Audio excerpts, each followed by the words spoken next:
Hello, good morning बच्चों। Good morning ma'am. चलिए, क्या करा रहे थे हम लोग, बताइए। बोलो बच्चों। फर्स्ट चैप्टर आप लोगों का पूरा हो गया था ना? यस मैम, संस्कृत का हो गया पूरा। क्वेश्चन से भी करा दिए थे आप लोगों को। Yes ma'am. अब क्या पढ़ना था हम लोग को? सेकंड चैप्टर, ठीक है। भारत की खोज वाला जो है का हम लोग को पढ़ना है।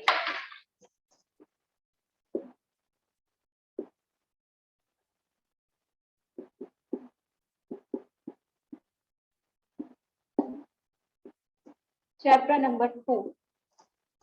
ठीक, क्या है चैप्टर नंबर 2? तलाश।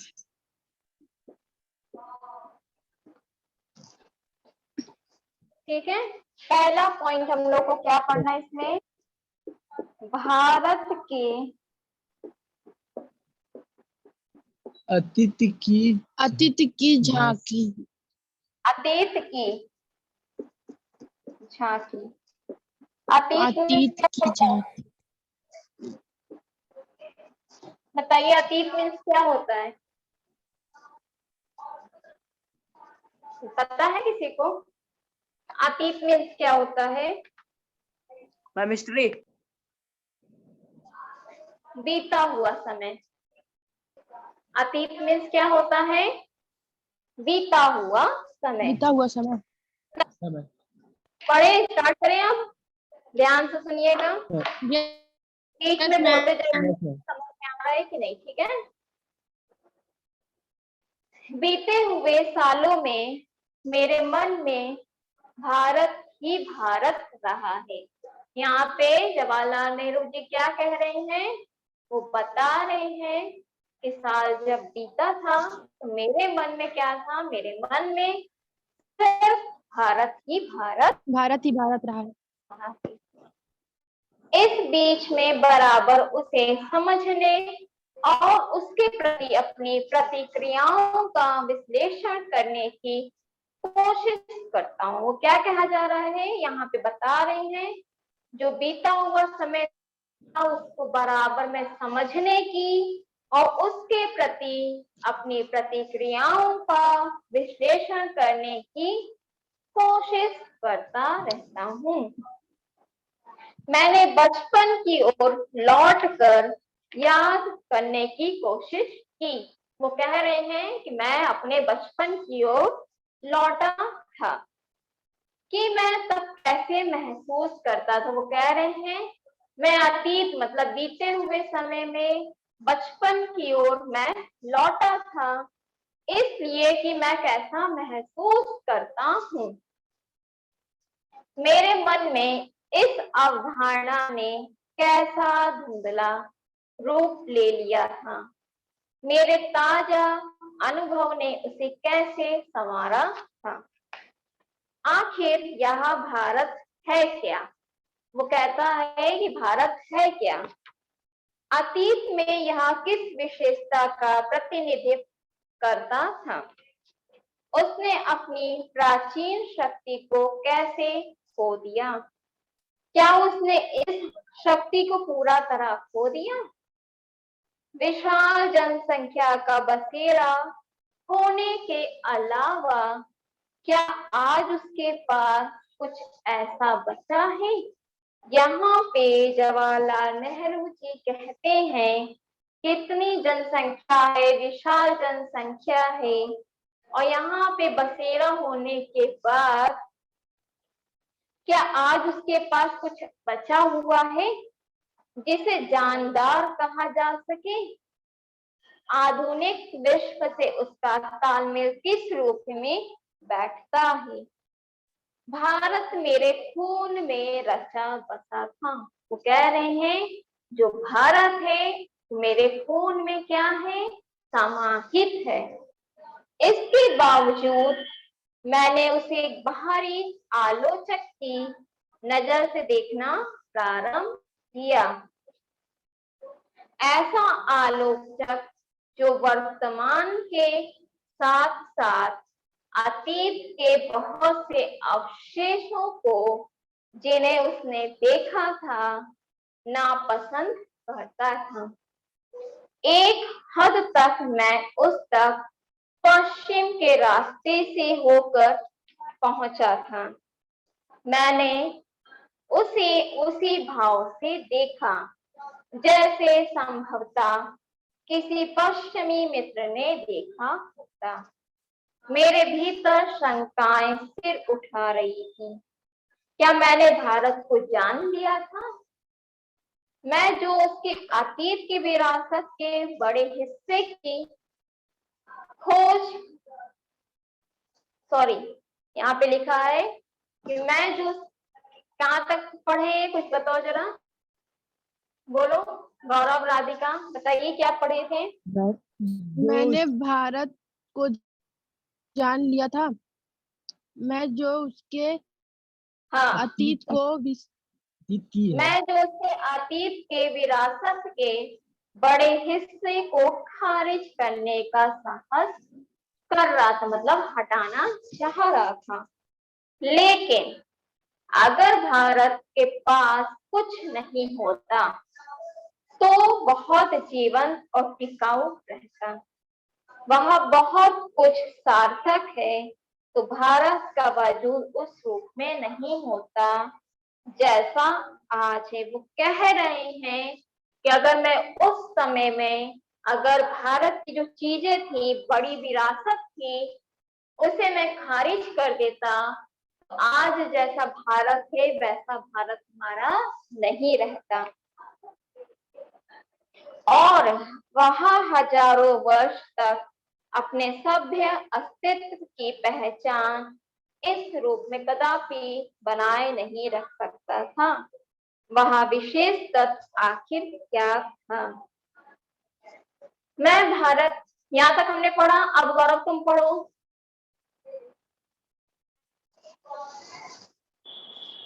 गौरव यस मैम। पढ़िए बेटा। मैं भारत के उत्तर पश्चिम में स्थित सिंधु घाटी में मोहनजोदड़ो मोहनजोदड़ो के एक किले पर एक खड़ा किले था। मेरे चारों तरफ उस प्राचीन नगर के घर और गलियां बिखरी थी। उसका सामना 5000 वर्ष पहले बताया जाता है। साथ ही यह भी कहा जाता है कि वह एक प्राचीन और पूर्णतः विकसित सभ्यता थी। विकसित सभ्यता थी। जैसे इनके स्थितियां रूप क्या था? से वो पढ़ो।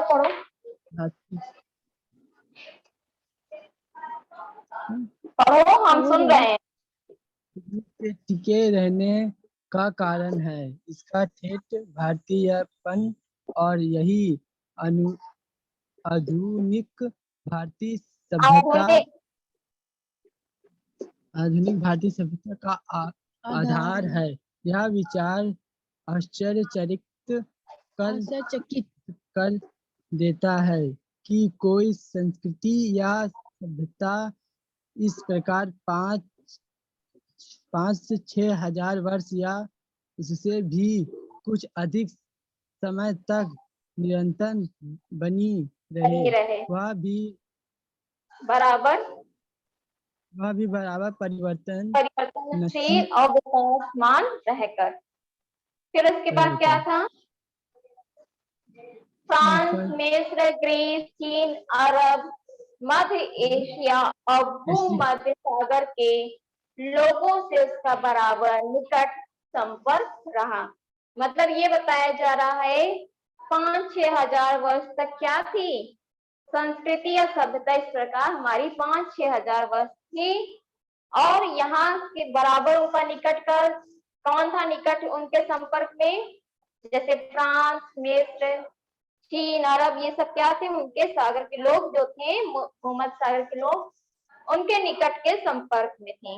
यद्यपि भारत ने उन्हें प्रभावित किया और स्वयं भी उनसे प्रभावित हुआ, फिर भी उसका सांस्कृतिक आधार इतना मजबूत था कि वह हिला नहीं।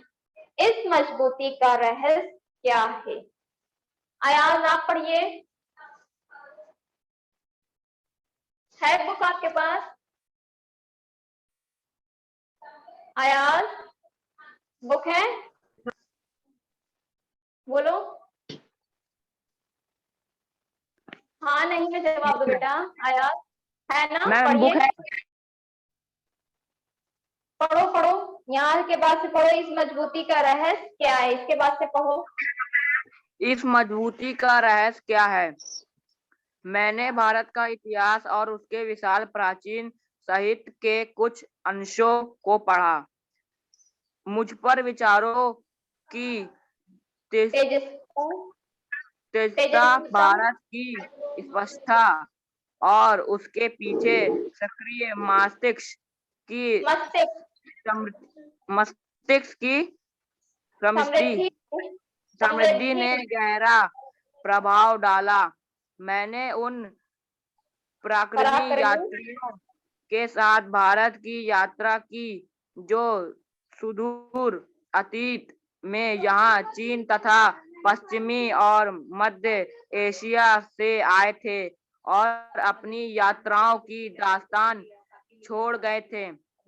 मैं पूर्वी एशिया, अंगकोर, बोरोबुदुर और बहुत सी जगहों में भारत की उपलब्धियों के बारे में सोचने लगा। आयास, अब उपलब्धियों बोलो, बोलो आयास, उपलब्धियों के बारे में सोचने लगा। उपलब्धियों के बारे में सोचने लगा। मैं उस हिमालय पर घूमता रहा जिसका पुराने मिथकों और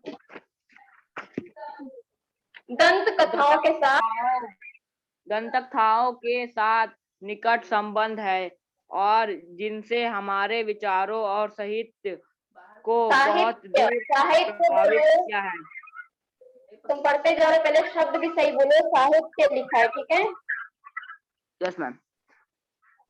को बहुत दूर तक प्रभावित किया है। पहाड़ों के प्रति मेरे प्रेम ने और कश्मीर के साथ मेरे खून के रिश्ते ने मुझे उनकी ओर विशेष रूप से आकर्षित किया। इस महान पर्वत से निकलकर भारत के मैदानों में बहने वाली भारत की विशाल नदियों ने मुझे आकर्षित किया और इतिहास के अनगिनत पहलुओं की याद ताजा की। इंडस या सिंधु, देखो किस किस नाम पे हम लोग का भारत का नाम पड़ा था? इंडस या सिंधु? जिसके आधार पर हमारे देश का नाम पड़ा, क्या पड़ा था? इंडिया और हिंदुस्तान।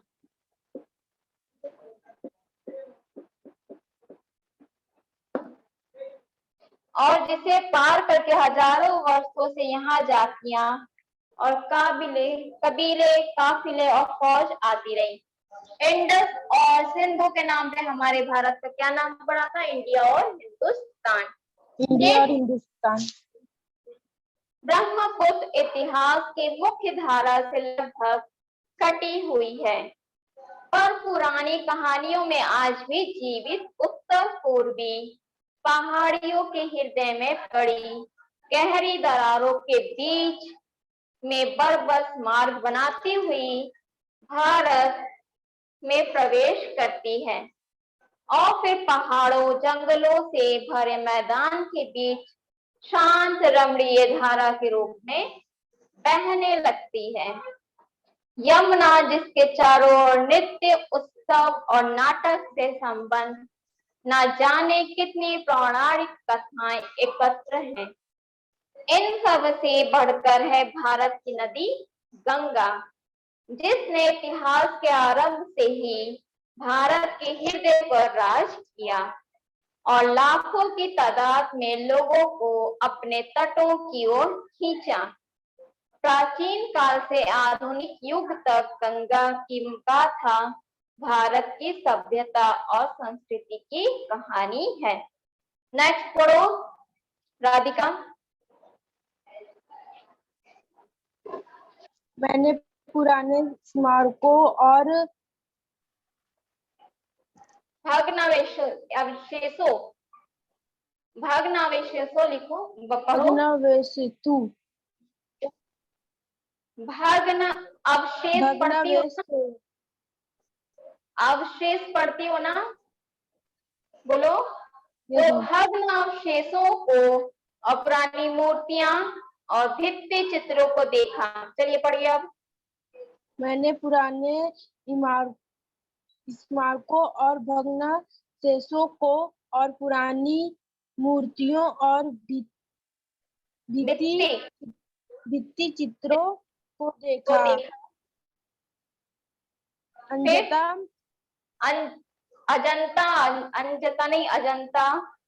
अजंता एलोरा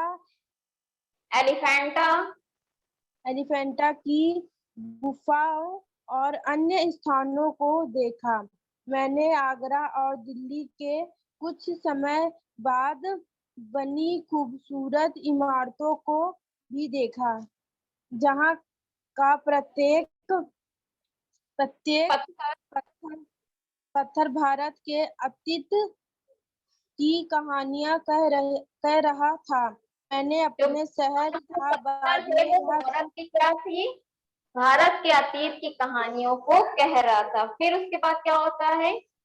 मैंने अपने शहर इलाहाबाद में या फिर हरिद्वार में महान स्नान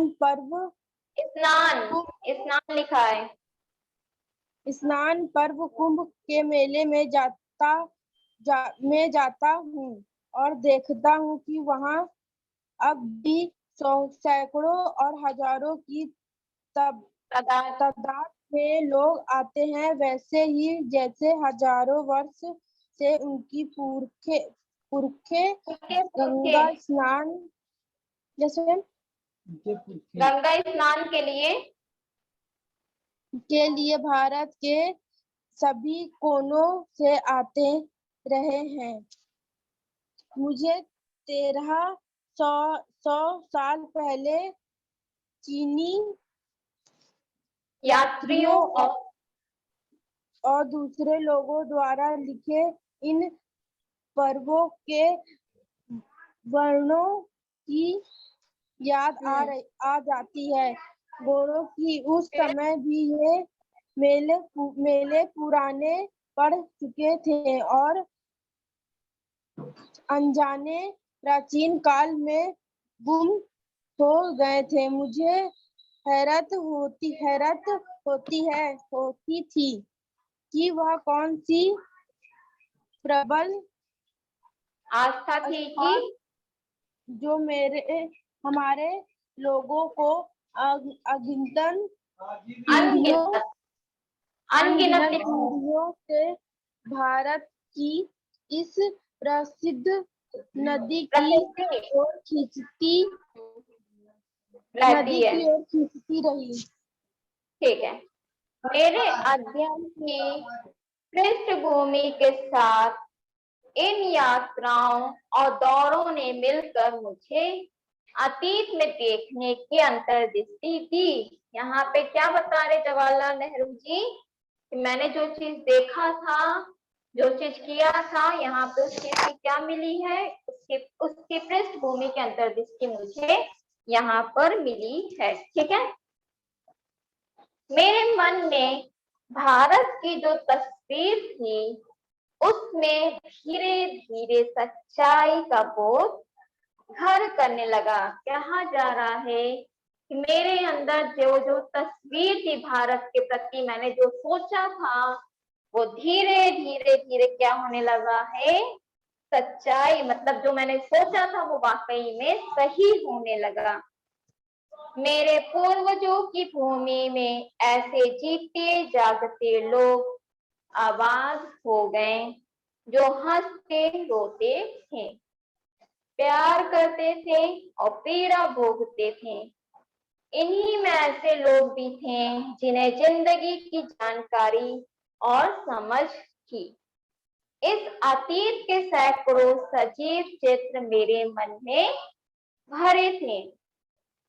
जब भी किसी जगह जाता था, उस विशेष स्थान से संबंधित चित्र तत्काल मेरे सामने आ खड़ा होता था। बनारस के पास सारनाथ में मैंने बुद्ध को उनका पहला उपदेश देते हुए, क्या था, जो बनारस था,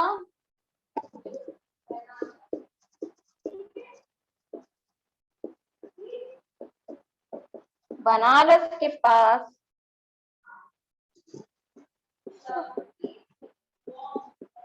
सारनाथ में बुद्ध को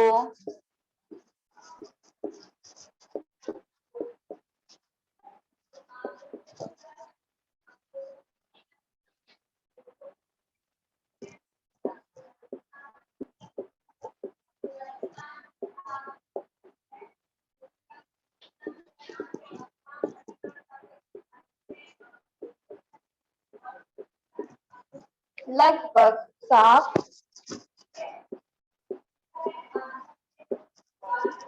देखा, ठीक। फिर क्या था, साफ देखा था।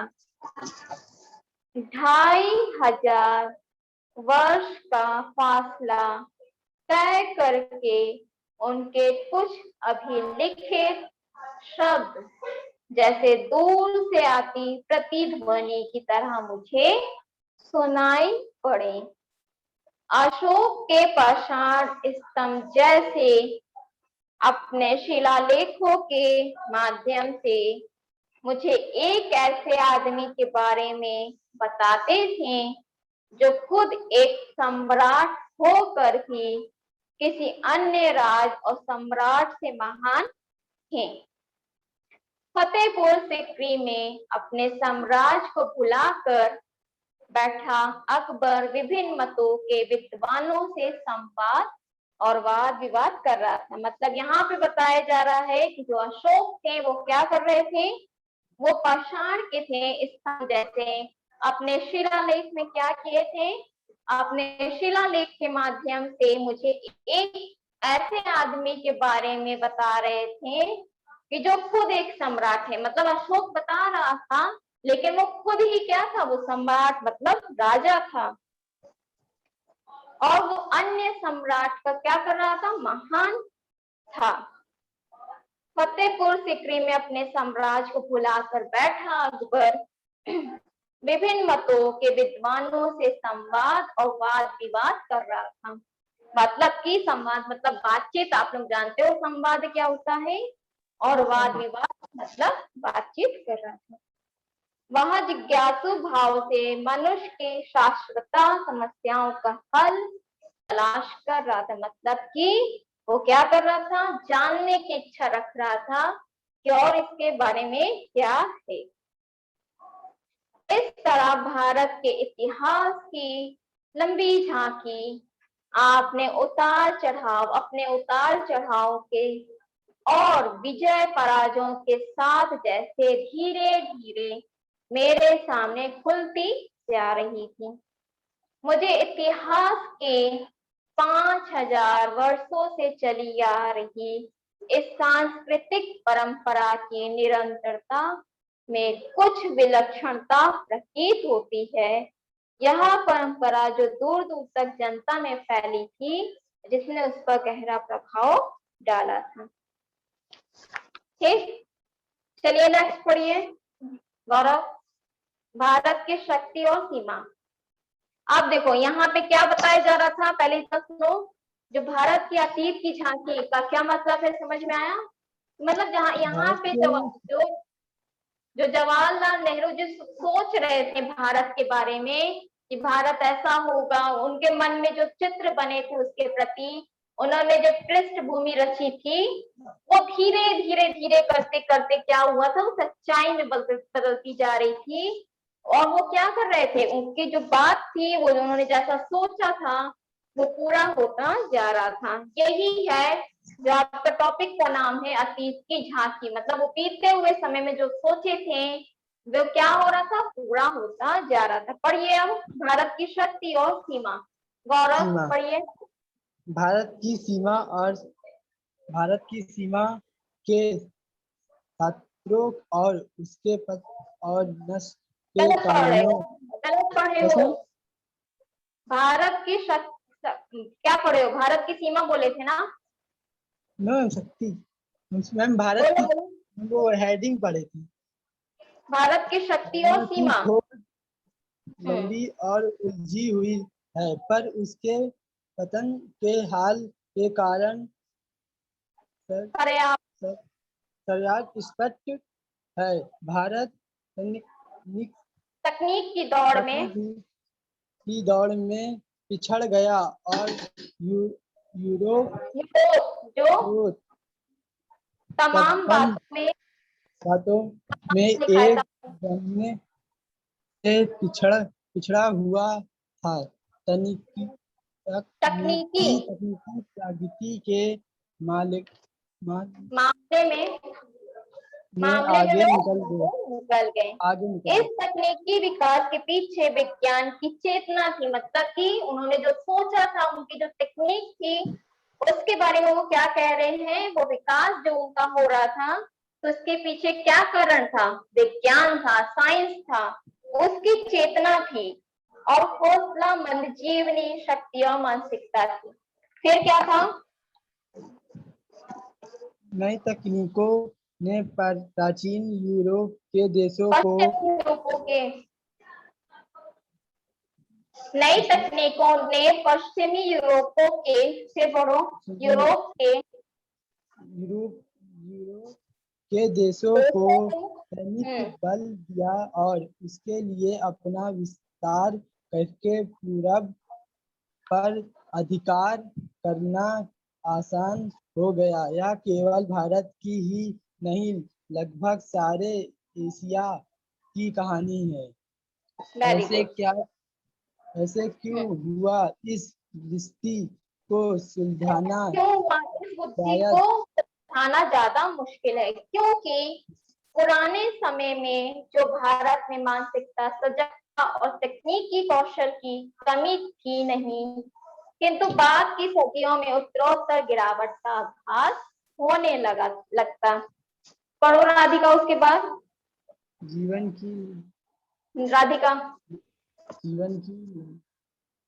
जीवन की लालसा और उद्यम में कमी आ जाती है। श्रीणा होती छेड़ लिखा है, छेड़ होती रचनात्मक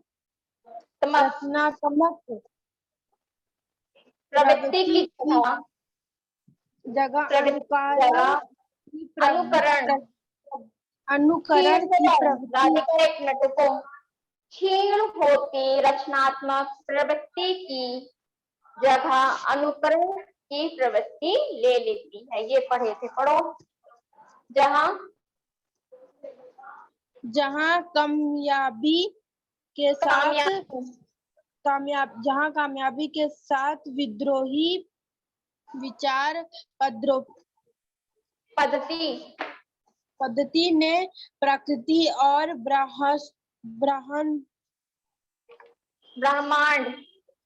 ब्रह्मांड के रहस्यों को भेदने